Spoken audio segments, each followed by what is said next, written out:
নানা দেশে যেমন নানা ভাষা, তেমনই রয়েছে বিচিত্র খাবার দাবার, সংস্কৃতি ও নিয়মকানুন। কিছু দেশে এমন অদ্ভুত নিয়ম রয়েছে যা শুনলে অবাক হতে হয়। যেটি আপনার কাছে বৈধ, সেই জিনিসই বিশ্বের কোনো কোনো প্রান্তে নিষিদ্ধ। আবার এমন কিছু নিয়ম রয়েছে যেগুলো আগে জানা না থাকলে পর্যটকদের বিড়ম্বনাতেও ফেলতে পারে। কিছু আজব নিয়ম নিয়ে আজকের আয়োজন। মাথায় হাত দেওয়াটা আমাদের কাছে স্বাভাবিক মনে হলেও এমন এক দেশ রয়েছে যে দেশে কারো মাথায় হাত দেওয়াটা নিষিদ্ধ। কাউকে আশীর্বাদ করতে আমরা মাথায় হাত দিই, কিন্তু থাইল্যান্ডে মাথাকে সবচেয়ে পবিত্র অঙ্গ হিসেবে বিবেচনা করা হয়। তাই ইচ্ছা করলে অন্য কারো মাথায় হাত দেওয়ার অনুমতি নেই সেখানে।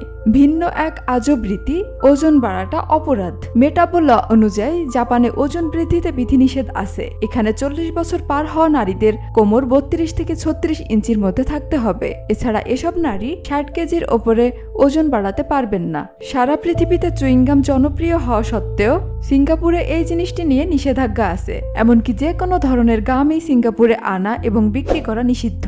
ধরা পড়লে $500 জরিমানার বিধান রয়েছে সরকারিভাবে। কুকুরকে মুখ ভেঙালে শ্রীঘরে। যুক্তরাষ্ট্রের ওকলাহোমায় কুকুরকে মুখ ভেঙালে আপনাকে জেলে যেতে হতে পারে। কুকুরকে মুখ ভেঙানো সেখানে সরকারিভাবে নিষিদ্ধ।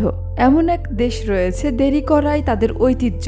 অফিস, স্কুল বা যে কোনো জায়গায় দেরি করে যাওয়া ইতালিয়ানদের ঐতিহ্য। ইতালিতে সঠিক সময়ে কোথাও পৌঁছানোর নিয়ম নেই।